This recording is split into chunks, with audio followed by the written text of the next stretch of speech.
wabarakatuh.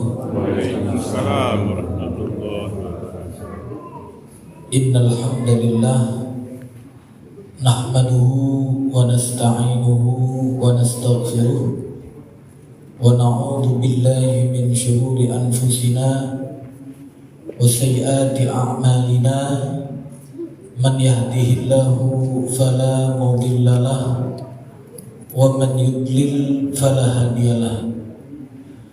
Asyhadu an la ilaha illallah wahdahu la syarika lah wa asyhadu anna Muhammadan abduhu wa rasuluh.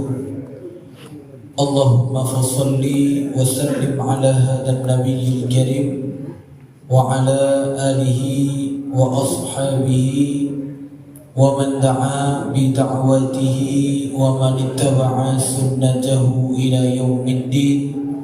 Amma ba'du. Jamaah salat maghrib Masjid Al-Ansor yang senantiasa dirahmati dan diberkahi oleh Allah Ta'ala, kita bersyukur kepada Allah masih dimudahkan oleh Allah untuk beramal soleh, masih diberikan kesempatan oleh Allah untuk beramal soleh. Mudah-mudahan semua amal soleh yang telah kita kerjakan maupun yang saat ini sedang kita jalankan semuanya diterima dan diridhoi oleh Allah Subhanahu wa taala. Amin ya rabbal alamin. Bapak Ibu dirahmati Allah, melanjutkan ya beberapa kisah peneguh iman yang pada pertemuan yang lalu sudah kita sampaikan, kalau tidak salah 2 kisah, Pak ya. Yang pertama adalah kisah Nabi Musa alaihissalam dan tukang sihir ya Fir'aun. Yang jumlah tukang sihir Fir'aun ketika itu, ada yang masih ingat berapa orang Pak? 80.000 orang ya, 80.000 tukang sihir, 80.000 buzzer, itulah kira-kira ya. Dan Nabi Musa ya cuma dengan Harun. Ya, ketika itu begitu mereka atau Nabi Musa ketemu dengan tukang sihir itu, muncullah rasa takut. Ya, fa'aujaza fi nafsihi khifatan Musa, kata Allah dalam surat Toha ayat 67 ya. Jadi Musa merasa takut ketika itu. Ya. Jadi ketika melihat kekuatan seperti itu takut, nah itu wajar gitu ya. Tapi apa kata Allah? Apakah Allah suruh mundur? Ya. 2 lawan 80.000, apakah mundur atau tidak? Nah, logika kita mundur lah. Ya mundur. Tapi kata Allah apa? Qulna la takhaf, la takhaf. Kamu jangan takut. Ya, kamu jangan takut. Innaka antal, masih ingat apa kata Allah kepada Nabi Musa? Innaka antal a'la. Innaka antal a'la. Dalam surat Toha ayat 68. Sesungguhnya kamu itu yang paling unggul gitu. Makanya kemarin ini menjadi pelajaran untuk kita ya. Karena Allah juga menyebutkan ya kita orang mukmin itu unggul kan. Masih ingat Pak? Surat Ali Imran ayat 139. Kata Allah, wa la tahinu wa la tahzanu wa antumul a'launa, kata Allah. Masya Allah. Jadi kita ini Pak enggak sembarangan Pak ya. In kuntum mu'minin, tapi jika kalian itu mukmin, tapi insya Allah yang hadir di sini insya Allah setiap saat kayaknya wajah-wajah ini saya lihat Pak. Wajah-wajah ini benar Pak ya? Mudah-mudahan jadi mukmin sejati Pak ya. Kalau sudah jadi mukmin sejati, nggak usah apa Pak? Nggak usah khawatir. Ya, jangan apa? Apa tadi kata Allah? Wala tahinu. Jangan sedih. Apapun keadaan, kalau kita mukmin, mau sedang lapang, sedang sempit, jangan sedih. Wala tahinu. Wala tahzanu. Ya. Wala tahinu, jangan lemah, maksudnya jangan lemah. Wala tahzanu, jangan sedih. Ya, apapun keadaan, jangan merasa lemah. Jangan merasa sedih. Ya, karena sesungguhnya kita ini Pak, kita ini ya Allah. Kita ini orang mukmin. Ya, kalau di surat yang lain disebutkan wali Allah namanya, ya Allah. Kan ada dalam surat Yunus ya, ketika Allah berfirman dalam surat Yunus ayat 62 ya.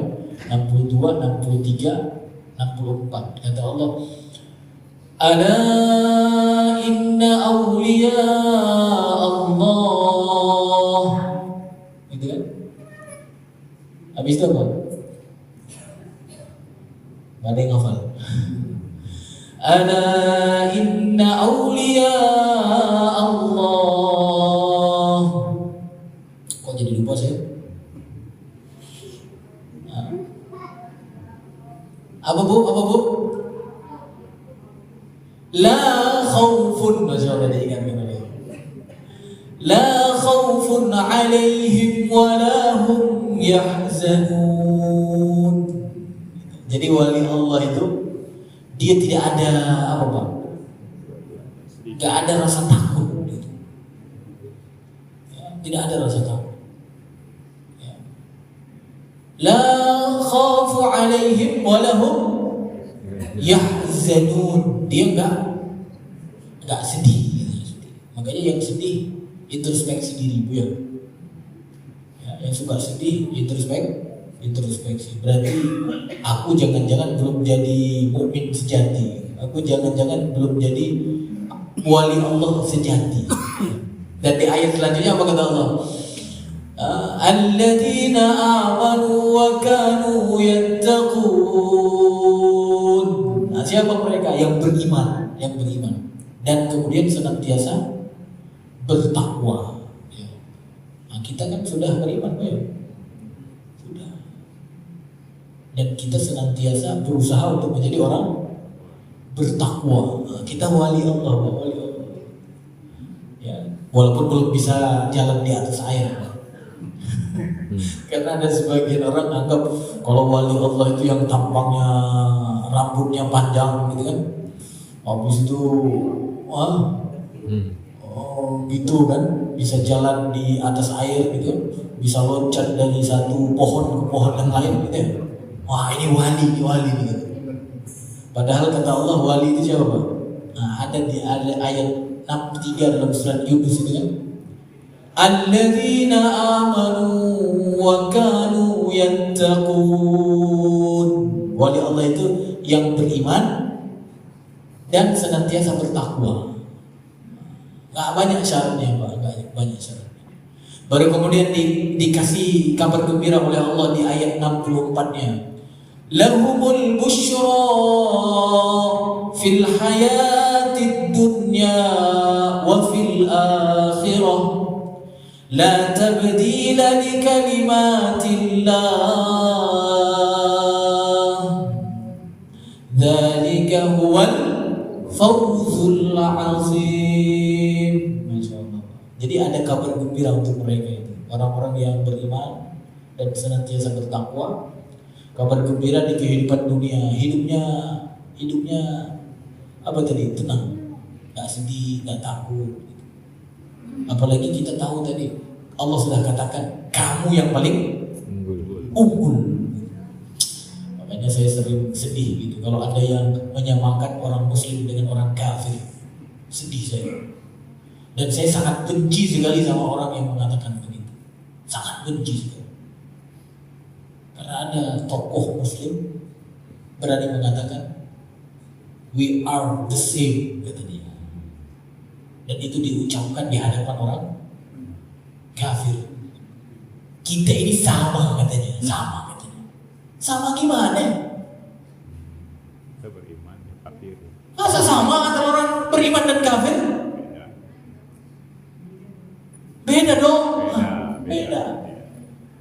Oke, saya sangat marah, Bang, sangat marah.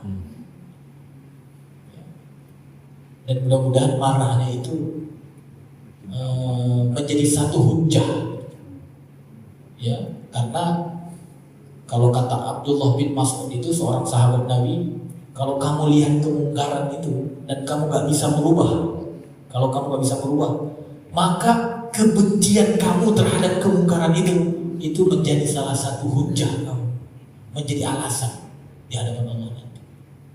Tapi kalau kamu gak benci, Pak, merubah nggak mampu, benci juga nggak bisa. Nah, ini kan aneh, Pak, ya. Kalau cuma benci saja bisa kan? Makanya saya sangat benci kepada orang yang mengatakan ya semua agama sama. Gitu. Mudah-mudahan jamaah Masjid Al-Aqsa diselamatkan Allah, Pak, ya. Karena kita sesungguhnya apa? Ya, yang paling unggul. Nah, itulah yang dikatakan oleh Allah kepada Nabi Musa ketika itu. Walaupun berhadapan dengan bazir tadi tukang sihir 80.000 orang, kata Allah Ta'ala, la takhaf innaka antal a'la.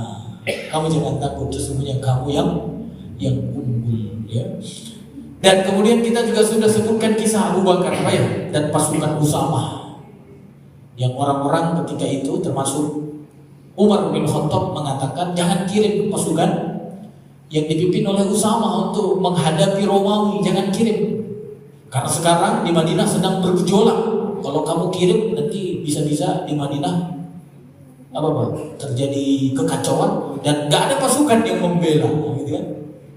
Tapi apa kata Abu Bakar? Masih ingat ya? Aku tidak akan membatalkan pasukan yang telah dikirim oleh Rasulullah SAW. Karena pasukan Usamah itu sudah disiapkan oleh Rasulullah yang menyiapkan. Yang menjadi pimpinannya seorang pemuda, kalau tidak salah 16, 17 atau 17, 18 tahun umurnya, memimpin pasukan untuk berhadapan dengan Romawi. Sudah dipersiapkan. Tapi kata Allah, Rasulullah wafat, meninggal Rasulullah. Maka Rasulullah dengan keteguhan imannya tidak mau membatalkan apapun alasannya, apapun alasannya. Walaupun tadi alasannya mungkin pasukan yang lain nanti akan nyerang ibu kota Madinah, apapun alasannya, kalau itu sudah diputuskan oleh Rasulullah, dia tidak akan membatalkan. Nah, ini yang seharusnya kita ikuti, Pak, ya. Apapun yang sudah menjadi ketetapan Rasul, maka jangan coba-coba batalkan. Kalau sekarang gimana, Pak? Berapa banyak yang sudah menjadi ketetapan Rasul, sunnah Rasul dibatalkan gara-gara kepentingan, benar? Mudah-mudahan kita tidak, Pak, ya. Belajar dari keteguhan imannya Abu Bakar As-Siddiq, Pak, ya. Dan Masya Allah, gara-gara dia teguh dengan itu, akhirnya apa? Dimenangkan oleh Allah Ta'ala. Dan dengan itu izzah kaum muslimin menjadi lebih tinggi, sehingga apa? Ada tadi orang-orang di sekitar Madinah yang pingin berontak itu nggak jadi, Pak. Bagaimana kami berontak? Orang Romawi saja dikalahkan, Pak, ya Allah. Ya. Mudah-mudahan ada juga nanti pasukan dari kita yang bisa ngalahin sekarang siapa, Pak? Kekuatan besar sekarang siapa kira-kira? Mudah-mudahan, Pak, ya. Jadi biar nggak berani macam-macam juga kan, itu yang besar aja dikalahkan, Pak, ya. Tapi itu dengan iman, Pak, dengan iman. Nah, hari ini kita sampaikan kisah Abu Sa'id Al-Khudri dan seorang gubernur Makkah, Madinah ketika itu. Beliau adalah Marwan bin Hakam, ya. Jadi disebutkan oleh para ulama, Marwan bin Hakam ini adalah salah satu gubernur di Madinah ketika itu. Pada hari raya Idul Adha atau Idul Fitri, tidak jelas apakah Idul Adha atau Idul Fitri, tapi yang jelas pada khutbah Id, ya. Ia ingin naik mimbar memberikan khutbah sebelum sholat. Nah, dia ingin naik mimbar memberikan khutbah sebelum sholat. Mungkar enggak? Tidak. Mungkar enggak? Kalau sholat Jumat kapan naik mimbar? Sebelum apa sesudah? Sebelum. Kalau sholat Id Sudah. sesudah. Nah, gubernur ini dia ingin naik mimbar sebelum Salat Id. sebelum sholat Id. Mau ceramah sebelum sholat Id. Ya. Kenapa? Kalau sholat atau ceramah sebelum sholat Id, maka orang-orang akan mendengar seperti apa? Seperti pada hari Jumat. Ya. Jadi alasan gubernur itu ketika itu apa? Ya, alasan gubernur itu Marwan bin Hakam itu alasannya orang-orang tidak biasa duduk untuk kami setelah sholat, kata beliau. Ya, sehingga dia menjadikan khutbah sebelum sholat. Karena dulu itu Pak, dulu kalau gubernur itu mesti jadi khotib. Beda dengan sekarang. Jadi presiden aja nggak bisa khotib gitu ya. Kalau dulu jadi gubernur mesti khotib, apalagi khalifah. Ya, Rasulullah memimpin sholat, memimpin Abu Bakar, kemudian habis itu Umar. Ya. Nah, di antaranya Marwan ini, ya, beliau seorang pemimpin, seorang gubernur termasuk di antaranya di Madinah. Maka beliau gubernur dan ketika sholat Id mesti beliau yang jadi khotib. Maka kemudian karena biasanya ketika beliau khutbah, ini juga masih terjadi Pak kalau di Arab. Alhamdulillah di Indonesia tidak terjadi Pak. Ya, kan kalau di Indonesia khutbah sholat Id itu masih didengar lah Pak ya, masih didengar. Alhamdulillah. Walaupun nanti mendengar khutbah sholat Idul Adha maupun Idul Fitri itu sebenarnya ya bukan seperti mendengar khutbah sholat Jumat gitu hukumnya. Ya makanya apa tadi? Mereka ada yang cuma jangan dicontoh Pak, nggak baik gitu, nggak baik, nggak sesuai adab Islam. Tapi di Arab sampai sekarang masih ada yang begitu. Saya waktu pertama kuliah di Mesir itu kaget juga Pak, kaget. Begitu selesai sholat Id, imam naik kemudian mimbar untuk khutbah, itu masyarakat yang apa namanya, yang menjadi makmum itu mundur pelan-pelan satu persatu Pak. Sehingga belum selesai khutbah terakhir, tinggallah 2 sof, 3 sof. Karena biasanya kan di lapangan Pak ya. Kalau sholat itu kan di lapangan, jadi terlihat banget gitu. Jadi terakhir yang tinggal itu cuma yang dekat dengan mimbar. Nah ini masih ada terjadi. Saya juga heran ketika itu di Mesir ketika itu. Dan alhamdulillah budaya itu belum ada di kita Pak ya. Nah berarti kalau kita lihat kisah ini terjadi juga di zaman sahabat. Di zaman sahabat tadi Abu Sa'id Al-Khudri. Abu Sa'id Al-Khudri ketika tadi gubernur Marwan bin Hakam ingin naik mimbar, karena tadi dia berpikir jamaah tidak biasa mendengar khutbah kami kalau setelah sholat. Maka aku ingin naik duluan. Apa kata Abu Sa'id Al-Khudri? Kata Abu Sa'id Al-Khudri, kamu telah merubah, katanya. Kamu telah merubah. Laqad khayyarta. Kamu telah berubah. Jadi begitu dia ingin naik, langsung dinasihati oleh seorang sahabat Nabi yang bernama Abu Sa'id Al-Khudri. Bagaimana keinginan Abu Sa'id Al-Khudri itu untuk mempertahankan sunnah Nabi Muhammad SAW. Karena Nabi Muhammad SAW tidak pernah khutbah sebelum sholat Id. Jadi ketika ada orang yang ingin merubahnya, maka Abu Sa'id Al-Khudri walaupun itu seorang gubernur, beliau tegur. Kalau kita sekarang gimana kira-kira Pak? Monggo ya. Monggo katanya, kan pemimpin gitu. Nah, ini kisah apa Pak? Kisah seorang dengan imannya yang kuat menjaga agama Allah biar tidak dirubah, biar dia tidak dirubah. Bahkan yang mau merubah tadi siapa Pak? Gubernurnya. Dan dia punya keinginan yang kalau kita lihat alasannya kan menarik juga kan? Alasannya biasanya nggak mau dengar mereka, nggak mau dengar. Aku ingin rubah, aku ingin naik duluan. Seperti sholat Jumat, sehingga apa? Coba kalau sholat Jumat kan nggak ada yang pulang, Pak ya. Mau khotib agak lama gitu ya. Paling apa Pak? Paling ada suara gitu kan. Benar nggak Pak? Tapi kan nggak ada yang berani pulang kan? Nggak ada yang berani pulang. Tapi kalau sholat apa namanya? Sholat Idul Fitri, Idul Adha, kalaupun pulang, nah itu tidak seperti hukum meninggalkan khutbah Jumat. Ya. Cuma jangan dipraktekkan Pak. Dikerahin aja gitu. Kalau khotibnya sudah sejam gitu ya, gitu. Jangan pulang gitu. Cuma cukup apa? Gitu kan? Kayaknya ini udah sejam gitu ya. Gitu ya. Ya. Ini ibu-ibu yang suka pulang biasanya karena di belakang ya. Ya. Tapi yang menarik dari kisah Abu Sa'id Al-Khudri ini apa? Walaupun itu seorang pemimpin, kalau dia melakukan pelanggaran, maka ditegur untuk menjaga keaslian syariat Allah Subhanahu wa taala. Karena hari ini ada juga sebagian, ya mohon maaf lah ya, pokoknya kita taatnya mutlak lah, nggak boleh macam-macam gitu. Ya, walaupun dipukul mungkin di apa udah diem aja gitu kan, nggak ada apa namanya keinginan untuk merubah atau menasihati para pemimpin. Bahkan begitu ada orang yang cuma ingin menasihati, langsung kemudian dicela gitu, ditahzir gitu. Wah ini ustaz nggak benar nih.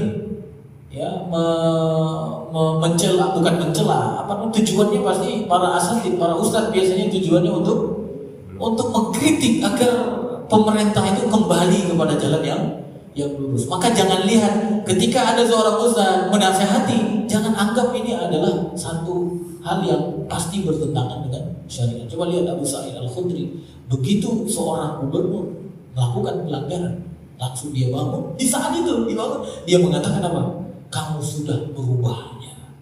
Makanya kemudian dia sebutkan alasannya. Alasannya apa tadi Pak?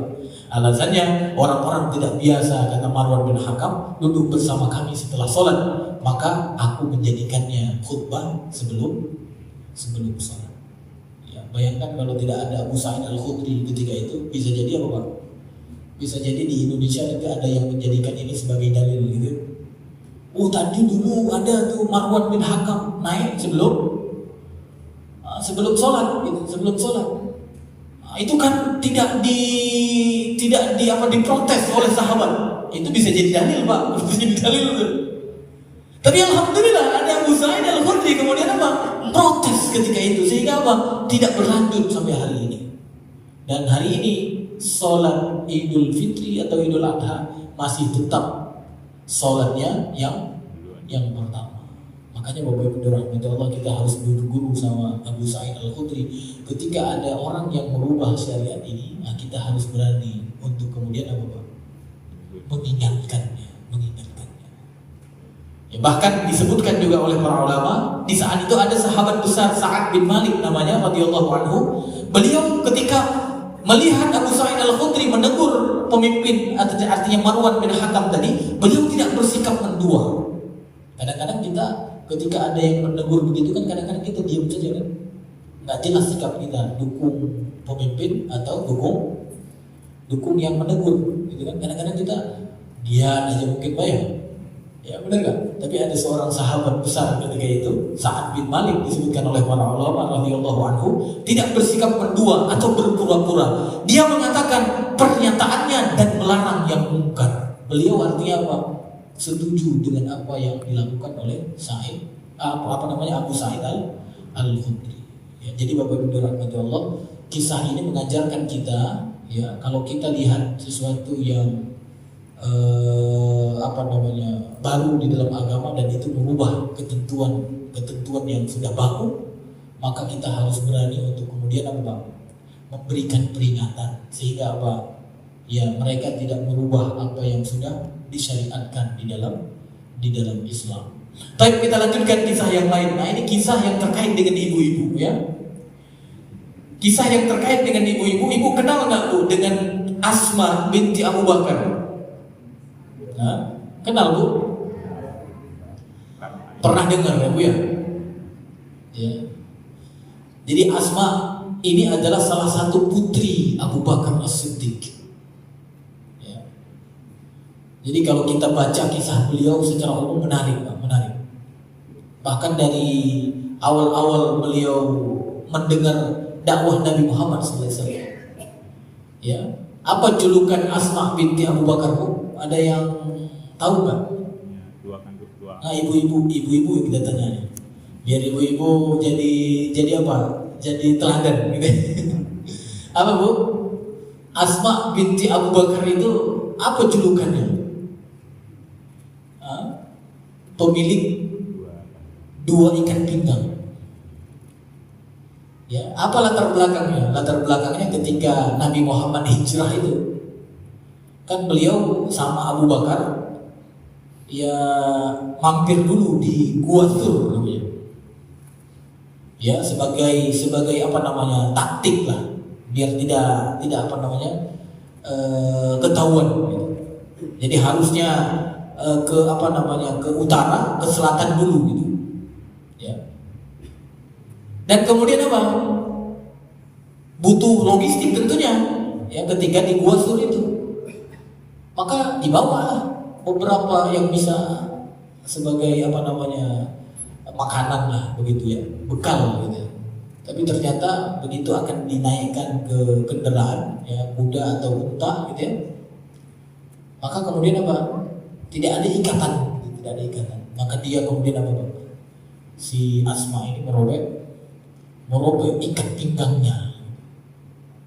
Ya, artinya perempuan dulu mungkin bajunya biar tidak gombrang kemana-mana, dia apa Bu? Diikat gitu. Nah, kayak sekarang ada juga saya lihat ibu-ibu ikat pinggang, tapi bukan untuk menjaga bajunya kayaknya ya. Biar apa Bu? apa model gitu ya. Hati-hati juga, jangan pula ikat pinggang yang tadinya badannya nggak kelihatan gara-gara diikat jadi terbentuk. Nah, itu hati-hati. Ya, jadi Asma itu untuknya biar bajunya tidak lepas. Maka dia robek ikat pinggangnya dan diikatlah bekal yang akan dibawa oleh Rasulullah dan ayahnya Abu Bakar As-Siddiq. Maka di saat itulah beliau dijuluki ya pemilik dua ikat pinggang. Masya Allah.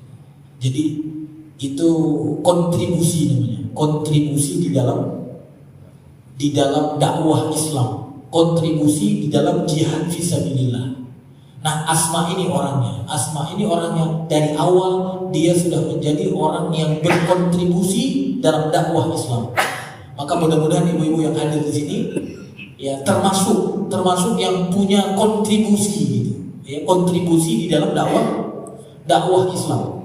Kalaupun sekarang nggak perlu robek ikat pinggang, mungkin yang lain-lain juga bisa, Bu ya.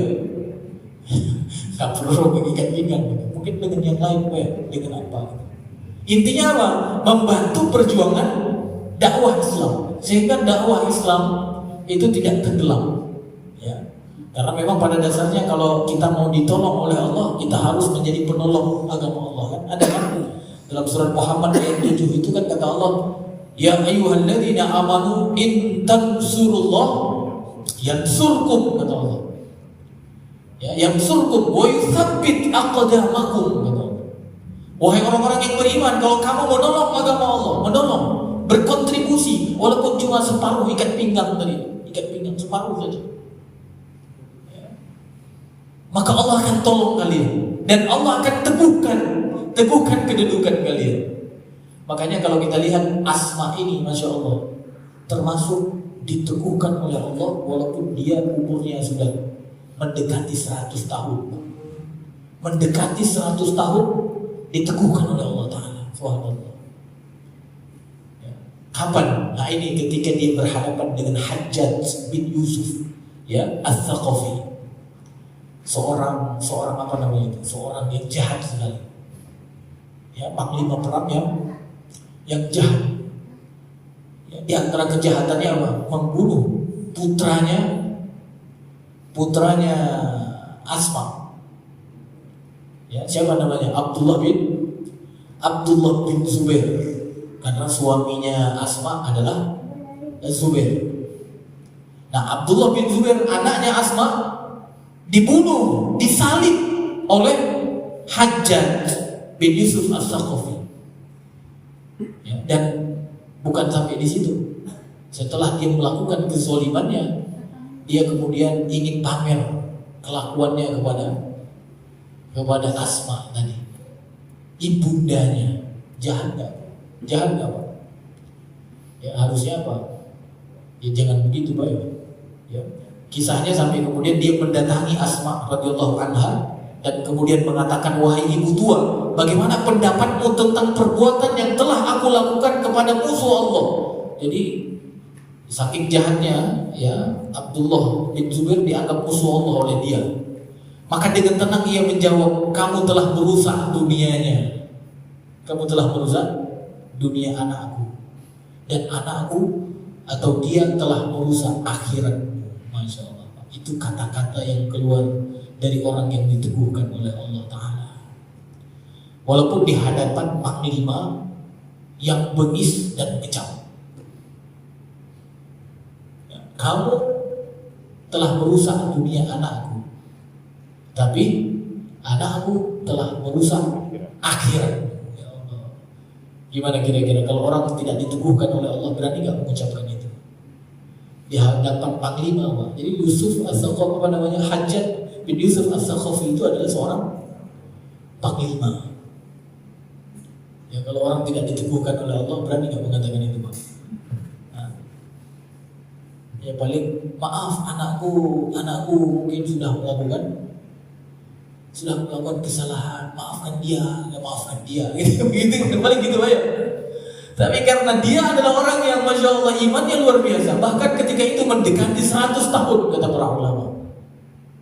Ya, karena dulu dia orang yang menolong agama Allah, bahkan di awal-awal dia sudah berkontribusi untuk dakwah Islam, maka Allah kemudian teguhkan dia walaupun di akhir hidupnya, masa-masa senjanya masih dikuatkan oleh Allah Ta'ala. Makanya Bapak Ibu dirahmati Allah, ya kita sebenarnya bukan kuat, bukan mantap gara-gara kita saja, tapi karena apa, Pak? Karena memang dikuatkan oleh Allah Ta'ala. Ya, subhanallah. Sampai kemudian dia melanjutkan, Rasulullah SAW pernah menceritakan kepada kami bahwa di antara kaum Saqif itu ada seseorang pembohong dan seorang perusak atau tirani. Pembohong itu sudah kita lihat. Nah, mereka ketika itu sudah tahu siapa pembohong. Dan perusak atau tirani itu, aku kira kamulah orangnya, kata Asma kepada Yusuf Az-Saqafi. Kamulah orangnya. Ya Allah, Pak. Gimana? Siapa kira-kira kalau yang datang itu, kalau sekarang siapa kira-kira? Mungkin Trump kali ya, kalau di dunia apa ya? Kan ada sekarang kayak di Qatar gitu kan, di Qatar habis dibom datang pula dia gitu ya.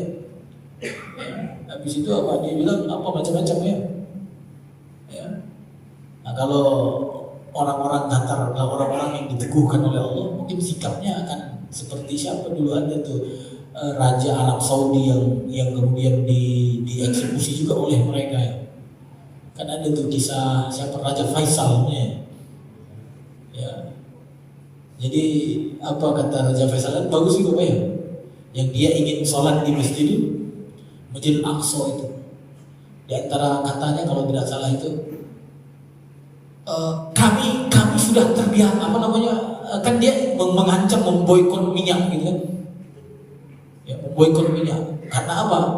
Karena kalau diboikot minyak mereka akan kesulitan hidupnya. Ya, dengan sikap kami ini kalian akan sulit. Kalaupun kami kesulitan, kami sudah terbiasa dengan kesulitan sebelumnya. Masya Allah, menarik. Ya, antara kata-katanya kan begitu kan. Walaupun kata-kata lengkapnya nanti Bapak cek itu. Perkataan salah satu Raja Arab Saudi itu, Raja Faisal kalau tidak salah namanya. Itu menarik. Kami, kalaupun nanti susah, kalau kamu pun nanti berperang, kami sudah biasa dengan itu. Makanya penting juga Pak, kita mendidik anak itu kalau bisa jangan mendidik dengan dengan senang-senang terus Pak ya. Karena nanti kalau diancam dengan kesengsaraan, biasanya dia lemah gitu. Tapi kalau model Raja Faisal tadi, dia sampai mengatakan begitu.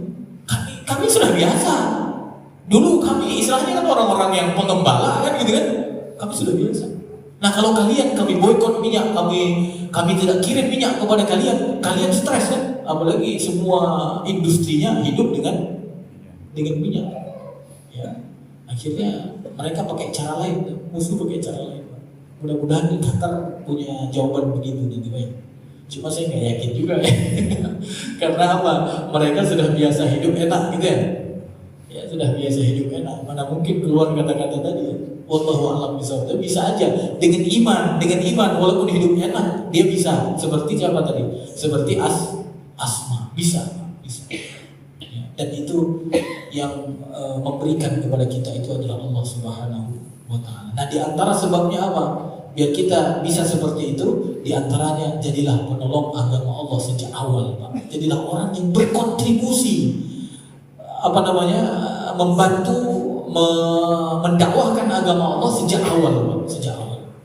Jangan sia-siakan waktu kita kalau bisa untuk itu saja. Apalagi yang sudah pensiun, Pak. Ya, yang sudah pensiun kalau bisa alokasikan waktu untuk apa? Untuk berkontribusi terhadap dakwah Islam. Ya. Kan ada juga kalau sebagian orang mungkin pensiunnya ya mohon maaf gitu kan, yang kalau antum yang bilang mungkin nggak apa-apa ya, gitu, goes gitu kan. Apalagi misalnya Pak, pokoknya kadang-kadang tidak dulu bahkan ketika muda tidak berkontribusi, sudah senior juga tidak berkontribusi. Maka Bapak Ibu dirahmati Allah, kalau saya boleh sarankan, itu mulai berpikir untuk kalau bisa semuanya, tapi kalau tidak bisa apa? Ya sebagian waktu kita ada yang kita gunakan untuk ya mendakwahkan agama Allah, berkontribusi. Nggak bisa dengan lisan, dengan perbuatan. Kalau nggak bisa dengan perbuatan, ya dengan tenaga bagian dari perbuatan. Kalau nggak bisa dengan tenaga, ya mungkin dengan Pak? Kalau orang-orang Bapak ini duitnya banyak misalnya dengan harta. Jadi makanya jihad itu bukan saja dengan jiwa tapi juga dengan harta. Jadi kontribusi itu akan membuat apa Pak? Akan membuat kita diteguhkan oleh Allah Subhanahu wa Ta'ala, seperti Allah meneguhkan Asma binti Abu Bakar walaupun di hadapan seorang panglima yang sangat kejam, Bahkan di saat itu mungkin kalau dia tidak kuat imannya, dia akan sedih. Bagaimana anaknya Abdullah bin Zubair, anaknya disalib, Pak, disalib. Kalau bukan karena iman, mungkin dia akan sedih, Tapi dia tegar, Pak, Dia kemudian mengatakan, kamu telah menghancurkan dunia anakku, dia menghancurkan akhirat. Luar biasa. Baik Bapak Ibu dirahmati Allah, sudah azan dulu Pak. Ada satu lagi kisah, mudah-mudahan selesai kisah itu, dan juga nanti saya ingin menyampaikan beberapa ayat yang bisa membuat kita menjadi teguh seperti orang-orang yang sudah kita sebutkan ini ya. Baik, silakan azan dulu Pak. Allahu Akbar, Allahu Akbar. Allahu Akbar,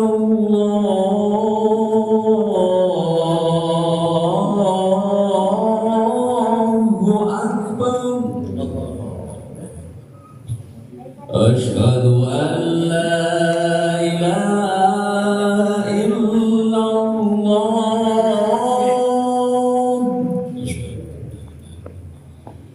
Asyhadu an la ilaha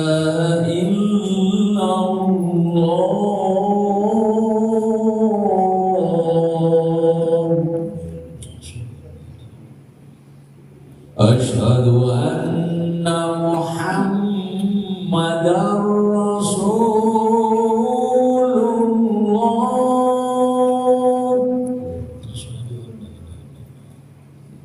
Asyhadu anna Muhammadar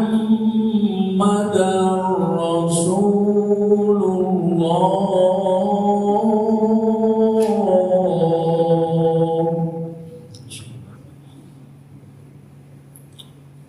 Hayya 'alas shalah.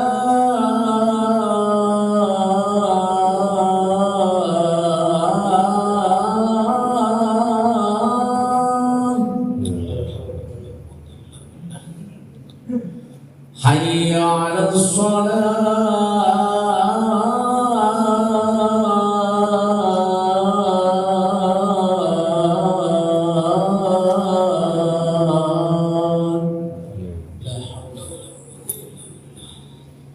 Hayya 'alal falah.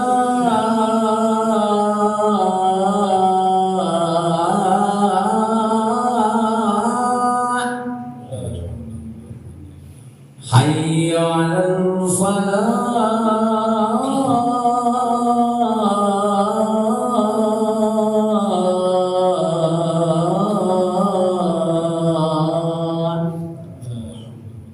Allahu Akbar, Allahu Akbar.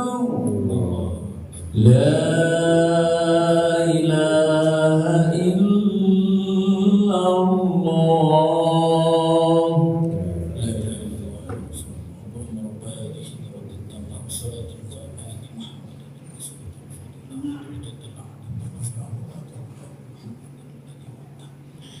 Baik, Bapak Ibu dirahmati Allah, ya, sambil menunggu waktu sholat kita sebutkan salah satu kisah, ya, sahabat Nabi Muhammad SAW yang beliau disuruh oleh Rasulullah untuk menyampaikan surat, ya, kepada Musailamah Al-Kadzdzab, seorang yang mengaku nabi, nabi palsu, pembohong. Tujuannya apa? Tujuannya jadi pemimpin. Jadi untuk jadi pemimpin memang banyak cara, apa ya? Sampai mengaku nabi palsu. Kalau sekarang nggak mengaku nabi palsu, tapi mengaku apa? Ya, mengaku melindungi, gitu misalnya. Akhirnya orang pada milih, gitu kan? Nah, ada salah satu sahabat dikirim oleh Rasulullah untuk nasihati. Namanya adalah Habib bin Zaid namanya. Ya. Apa yang terjadi, Pak? Ketika berhadapan dengan Musailamah Al-Kadzdzab, beliau disiksa dan kemudian dimutilasi. Agar apa? Agar Habib bin Zaid ini mengakui di hadapan khalayak ramai bahwa Musailamah itu adalah nabi. Ya Allah. Kalau kita gimana kira-kira? Ya. Jadi kisahnya menarik, Pak. Dia disiksa dulu, ya, ketika dia sampai ke Musailamah Al-Kadzdzab itu. Ya, kemudian disiksa biar apa? Biar nanti dia disiapkan untuk sebagai alat biar mengaku atau mengakui si Musailamah Al-Kadzdzab sebagai nabi di hadapan orang-orang yang ada ketika itu. Kan itu akan menjadi penguat, ya, karena diakui oleh seorang sahabat Nabi, ya. Jadi menurut penilaian Musailamah itu, ya, ketika si Habib yang bin Zaid ini sudah takluk, sudah sakit, maka nanti ketika diminta pengakuan di hadapan masyarakat ramai, dia akan mengikuti keinginan Musailamah tersebut. Tapi ternyata apa yang terjadi, Pak? Ketika Musailamah itu bertanya di hadapan orang ramai, apakah kamu bersaksi? Memang pintar juga Musailamah. Dia bawa alurnya, dia nanya dulu, apakah kamu bersaksi bahwa Muhammad itu adalah utusan Allah? Maka jawabnya pasti iya. Dan kemudian ditanya lagi, apakah kamu bersaksi bahwa aku Musailamah adalah sebagai seorang nabi? Maka di saat itu di tengah orang-orang ramai. Padahal tadi kan si Musailamah berpikir setelah disiksa pasti nanti dia mengakui juga Musailamah sebagai seorang. Tapi ternyata jawaban teguhnya Habib bin Zaid ini apa? Dia berani mengatakan, aku tidak pernah mendengar kalau engkau seorang nabi. Maka di saat itu apa yang terjadi, Pak? Musailamah pun kemudian menjadi lebih marah dan lebih murka kepada Habib bin Zaid itu, yang menyebabkan kemudian apa Pak? Dia dimutilasi, artinya dipotong dikit-dikit. Ya, mempertahankan yang mana? Mempertahankan yang benar, Masya Allah Pak. Ya, jadi hampir semua kisah-kisah yang saya sebutkan memang ini kisah-kisah yang berhubungan dengan pemimpin. Nabi Musa berhadapan dengan Fir'aun. Habis itu kisah kepemimpinan Abu Bakar.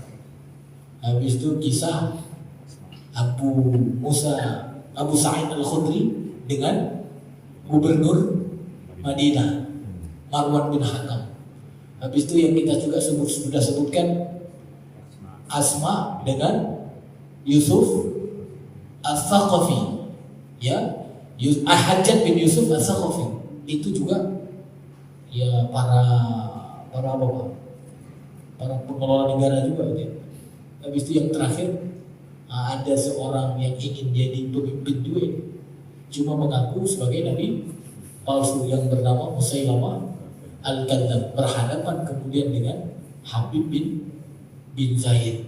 Ternyata kisah-kisah yang menggugah kita itu semuanya berhadapan dengan penguasa.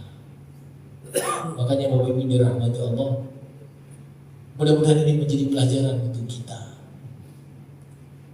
Ya, ketika di antara mereka ada yang tidak benar, itu harus diingatkan. Tidak boleh kita taat kepada kesalahan. Tidak boleh kita taat kepada maksiat atas Allah Subhanahu wa taala. La ta'ah li maksiatil khaliq. Tidak ada ketaatan ketika itu berhubungan dengan maksiat kepada Allah. Ini perlu Pak, ini perlu diyakini sehingga kita menjadi selamat nanti di hari akhir. Ya, walaupun ya ancamannya Habib bin Zaid dimutilasi.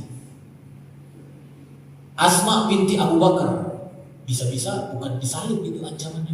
Kalau anaknya disalib, bisa-bisa yang lain ayo. Tapi dia tetap berani, dia tetap katakan yang hak, dia tetap berizah di hadapan Hajjaj bin Yusuf As-Saqafi.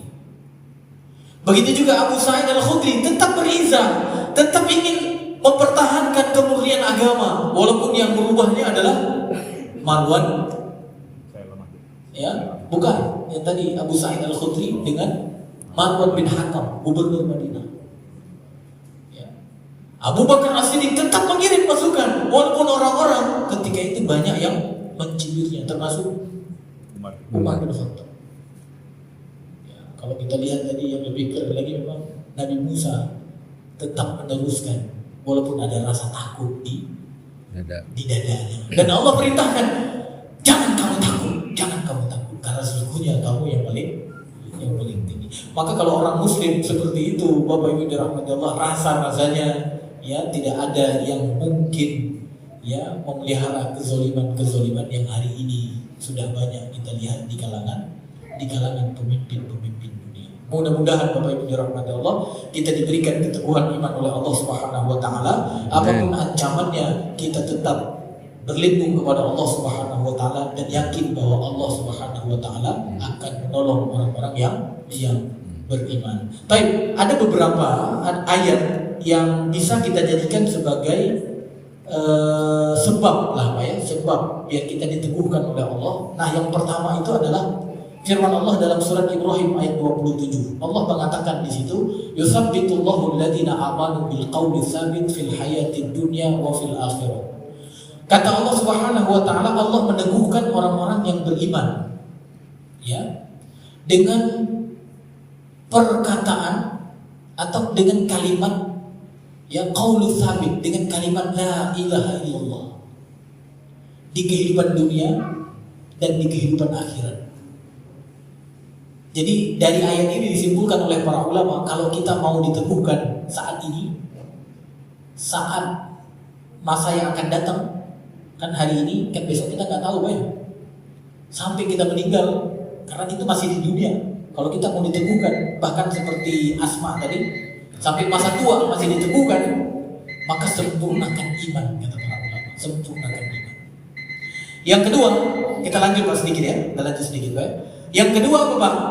Yang kedua, kalau kita mau diteguhkan oleh Allah Subhanahu wa taala bahkan sampai tua kita, bukan di kehidupan dunia saja, bahkan nanti sampai di hari akhirat, ketika dimasukkan ke dalam kubur dan ketika ditanya oleh malaikat mungkar nakir, siapa Rabbmu, siapa nabimu, apa agamamu, kalau mau diteguhkan oleh Allah Subhanahu wa taala untuk menjawab itu semua, maka yang kedua Bapak Ibu dirahmati Allah, jangan lakukan kezaliman. Ya, dan kezaliman itu ada dua, kezaliman terhadap Allah, kezaliman terhadap manusia.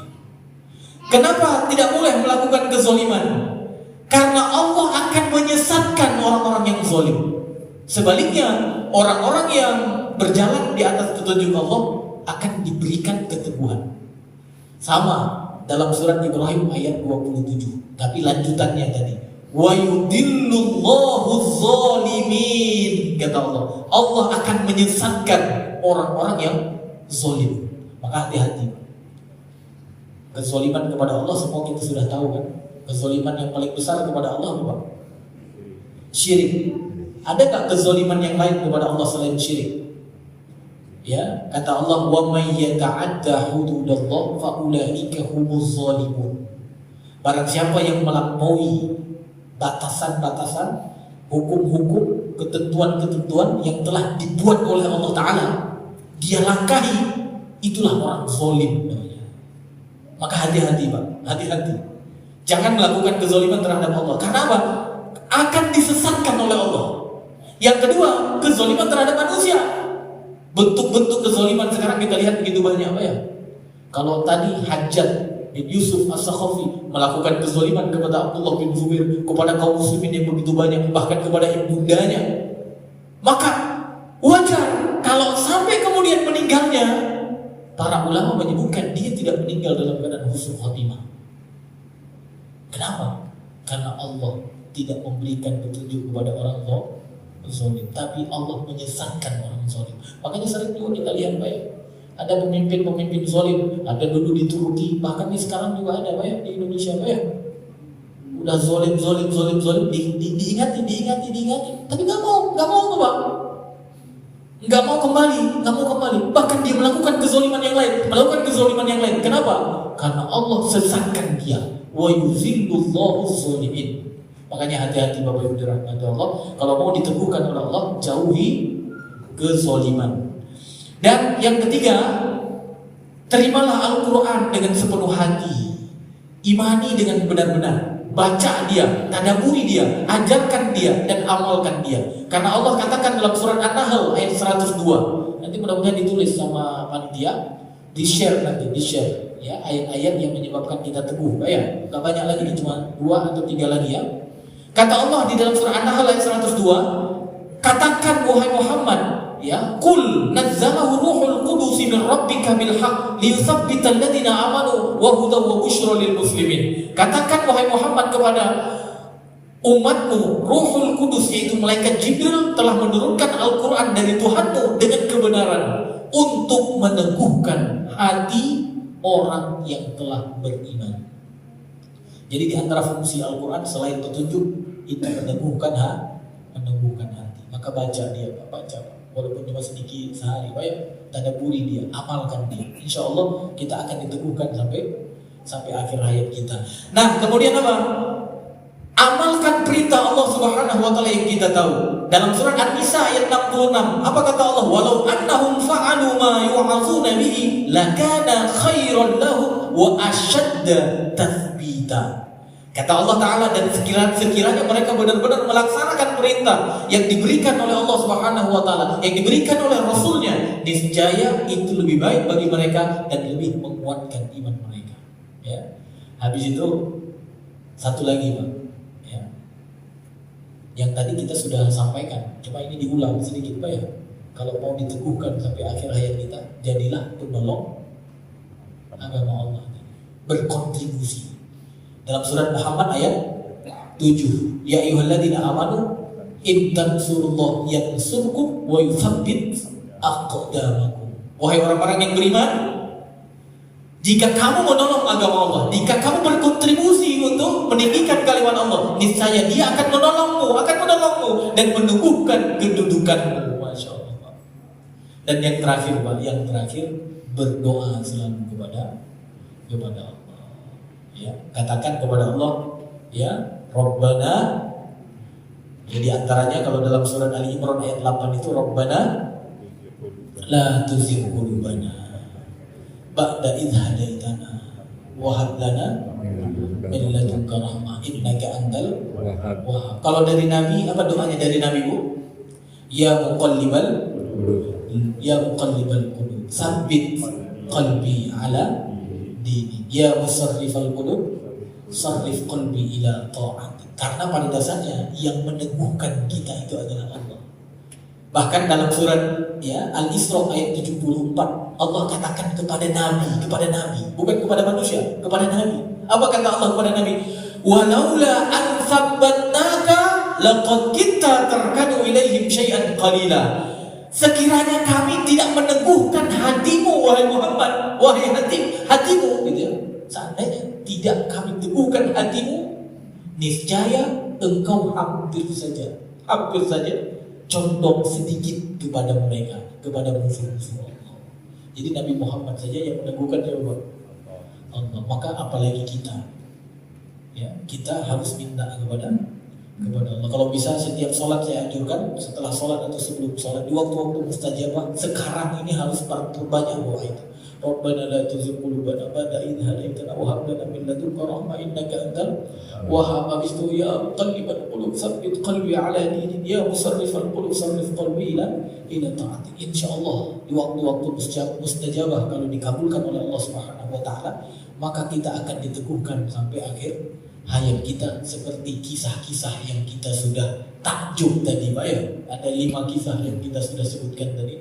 Bagaimana subhanallah mereka itu luar biasa. Nah, kalau kita mau seperti itu, nah minimal ayat-ayat yang kita sampaikan pada hari ini, nah kita amalkan di dalam kehidupan kita sehari-hari. Nanti insya Allah di-share. Taib barakallahu fikum, mudah-mudahan menjadi ilmu yang bermanfaat. Nakhtatim bidoa kafaratul majlis. Subhanakallahumma wa bihamdika asyhadu an la ilaha illa anta astaghfiruka wa atubu ilaik. Assalamualaikum warahmatullahi wabarakatuh. Waalaikumsalam warahmatullahi wabarakatuh.